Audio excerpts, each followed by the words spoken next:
Buenos dias. Good morning. For those of you that don't know me, my name is Kirsten Tapee, and this morning I was asked to speak to you about Shepherd of the Woods mission to Peru. And I took several days to think and pray about that invitation, because standing up here talking to all of you takes me way out of my comfort zone. In fact, Pastor Johnson sent me a second request via email before I actually accepted. And the reason I agreed is that out of all of the ministries that we do here at Shepherd of the Woods, our Peru ministry is one that speaks to me, that it's the one that calls to me the most. And I want to take you on a little journey, my journey of knowing the people of Peru and getting to know this ministry. And so I'll get to the ministry in a minute, but I want to give you a little bit of background first. So after college, I went and I actually lived in Peru and taught English as a second language in a little institute. So I speak Spanish, and at least I thought I spoke Spanish at the time. I speak it better now. I lived with a family, so it was kind of like an exchange. But it was the first time in my life that I really had seen such abject poverty in a place. It just really floored me. But yet, everyone I met, all of the Peruvian people, whether it was somebody in a shopkeeper, someone in the marketplace, people out in the street, and mind you, everybody knew me because I was the gringa, I was the white girl visiting, right? But everybody was just absolutely welcoming, no matter where I went. And so I stayed there 6 months and I came home, and my life went on, and eventually I got married. And back in the fall of the year 2000, my husband and I had moved to the Southside area, and we were looking for a new church to attend.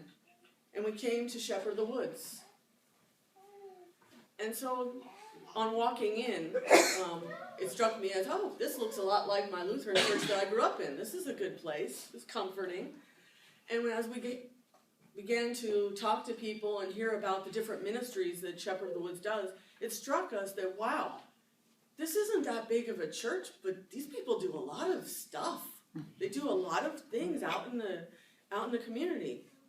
And so, like I said, this was the year 2000, and we joined in February of 2001. And this was before the Peru ministry was ever a thought at Shepherd of the Woods.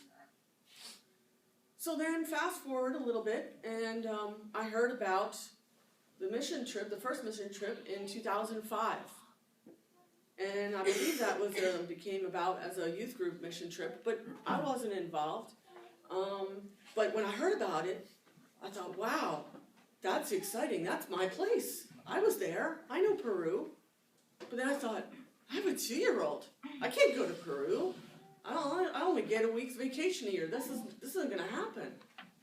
And I was a little bit depressed, and I thought, I really want to go do this. But I thought, well, what can I do? I have to do something. So I prayed.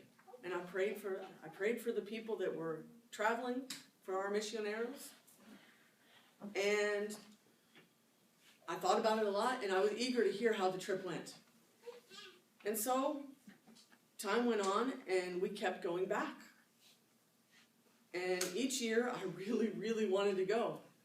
And my life, went on and got in the way, and I didn't have much vacation time, and my dad got sick, and I had to help take care of him, and I still couldn't go. But I wanted to do something, so I did.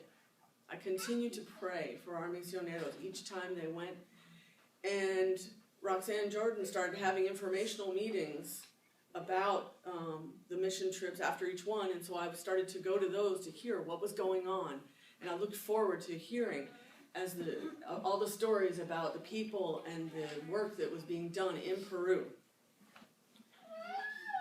And I thought, wow, I really want to participate. But I was. And so time went on, and I thought, wow, how can I help? What else can I do?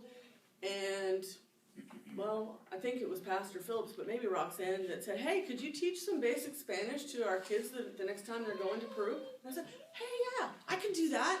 I would love to do that. And so I did that.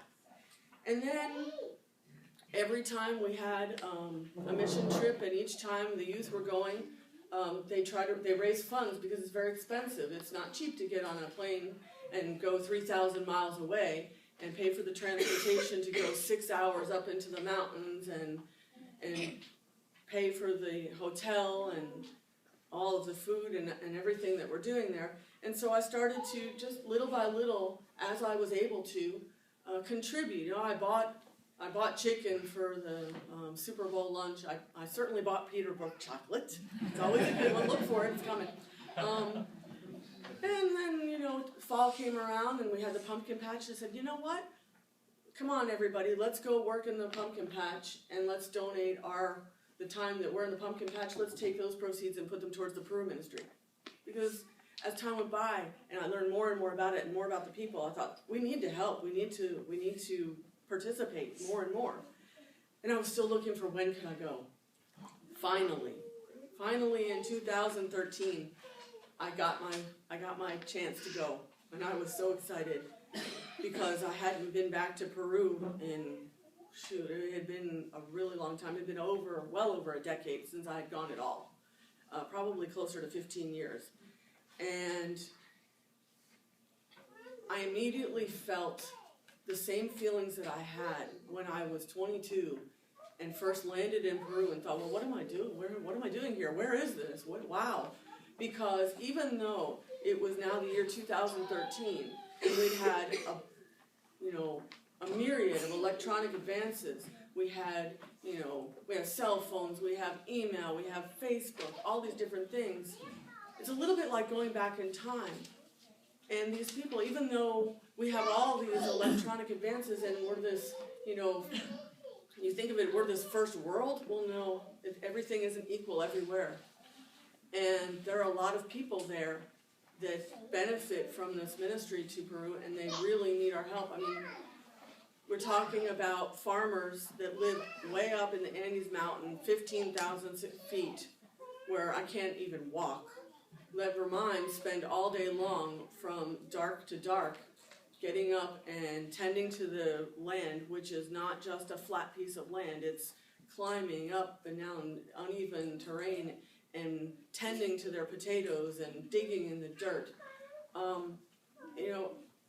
It was amazing to meet these people and to see that they were the same Peruvians I met, though, so many years earlier, because they're the same kind, gentle people, but they're happy, but yet they're looking at us as, wow, these people are coming and they're bringing us the word of the Lord, and they're bringing us hope and care, the care of Christ. So many different things I was involved with that first trip. We went up these winding, narrow mountain roads in a little van, and I'm terrified of heights. Just like I'm not too happy about speaking in front of a crowd, I don't do heights. But man, I put on that cloak of Christ, and I got in that van and sat on the inside and put Pastor Phillips on the outside. And I closed my eyes when we went around the corners, and I prayed, and we got there safely. And we delivered playground equipment that because of the people of this congregation, we were able to provide. And we installed it for kids that had never had playground equipment at their school before. And the look of joy and excitement on these kids' faces is something that you can not even imagine. It was tremendous. But not only the kids, the parents came. The parents came to thank us. And they gave us what they could by way of thanks, which was spending time with us, helping us to put this equipment in for their kids, and by preparing us a meal that they come by with lots of hard labor and time and effort. They don't have a lot of extra money to spare on preparing a meal for 10 or 15 Americans, but they brought it, and we tried to eat it. We have to be a little careful because of it is a different place, but we were grateful, and we were happy to have the time and fellowship with them and see just the joy, not only for the children, but for their parents. And so there are so many more ministries and things that we take with us to Peru. But me personally, every time I go, I understand that much better the love of Christ that we're taking out into the world to all of these people so many miles away, and how very many and varied their needs are. And so I hope that you'll take time to look at the insert that we have in today's bulletin and read through it and learn a little bit more about the facts and figures, which I didn't give you. And I just want to tell you about two more of the ministries that are my favorites that I think also touch a lot of lives. And that's we have two. One is uniform ministry for the kids. In Peru, you can't go to school unless you have a school uniform. And so every year we take up donations, free will, and ask people to give to this ministry, because this allows and has allowed hundreds of kids, or on the way to be hundreds of kids. I'm sure it's hundreds. I think the number said 140. But I know those kids are sharing with their little brothers and sisters and passing those uniforms down. So it's not really 140. It's really hundreds. And that allows those kids to go to school, and they look forward to it. And it gives them hope.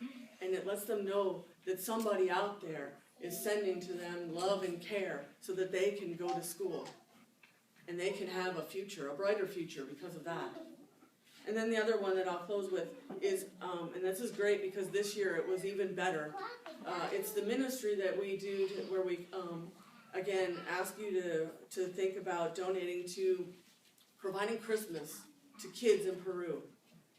And this ministry, it's not just like, okay, we have the angel tree here and we provide gifts and care for kids here in Jacksonville. And that's probably 30 or 40 or 50 kids in Peru.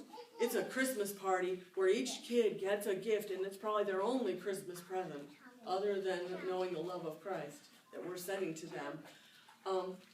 And they get to participate in a Peruvian traditional Christmas, which is having a piece of panettone, which is kind of like a sweet bread, and hot chocolate. And they get to come to the church there in Tarma and receive their Christmas gift. And how many people do you think come? How many kids do you think come to this party? Those of you that know.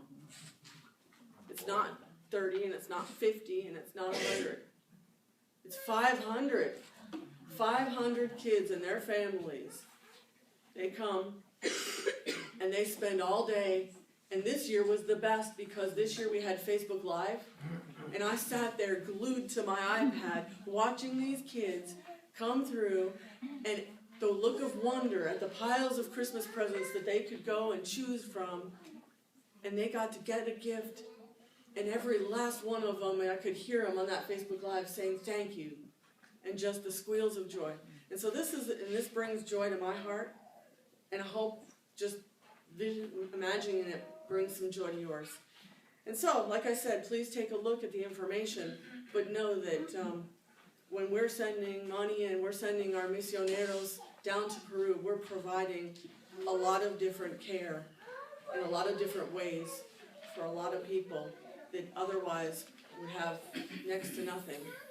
And so, in closing, I'll just say, gracias.